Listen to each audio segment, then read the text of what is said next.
साईजसाठी आपण स्लरी तयार केली होती. ह्यात आपण वापरलेली सरकी पेंट 5 किलो, खपरी पेंट 5 किलो, गूळ 2 kilo, PSB 1 litre, KSB 1 litre असं आपण वापरलेलं. तर तुम्ही पाहू शकता आपल्या स्लरीला 7 दिवस झालेला आहे.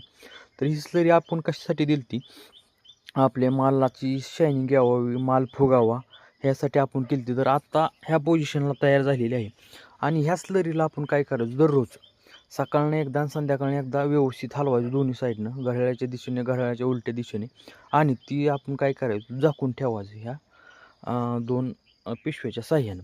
तर आपण आता काय करणार आहे, तर त्या बॅलरमध्ये गाळणार आहे, जेणेकरून की आपला फिल्टर चॉकअप होणे किंवा ड्रिप चॉकअप होणे ह्याच्यासाठी. तर तुम्ही पाहू शकता अशी तयार झालेली आहे स्लरी. तर तुम्ही पाहू शकता एकदम असं जी ही घट्ट आहे का, ही सरकी पेंडीचं आहे.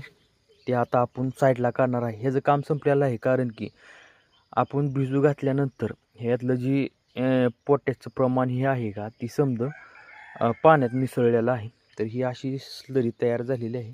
आपण ही शोधून आज आपल्या प्लॉटला देणार आहे. तर ही स्लरी तुम्ही अवश्य सोडा, खूप छान रिझल्ट आहे. कारण की आपण डाळिंबासाठी रिकमेंड केली ती पहिल्यांदा, खूप छान रिझल्ट आले. ते फुगवण पण झाली डाळिंबाची चांगली आणि चकाकी पण चांगली मारली.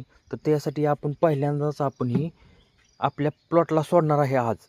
तर तुम्ही अवश्य सोडा, कारण की मी अनुभव डाळिंबाला घेतलेला आहे आणि केळीला सुद्धा एकदम बेस्टच बसणार आहे मी सांगतो.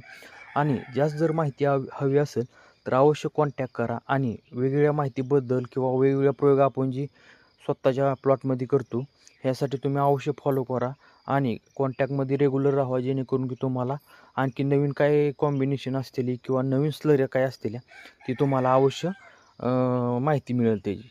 व्हिडिओ जर छान वाटला असेल इंस्टाग्रामवरती फॉलो करा विसरू नका. धन्यवाद.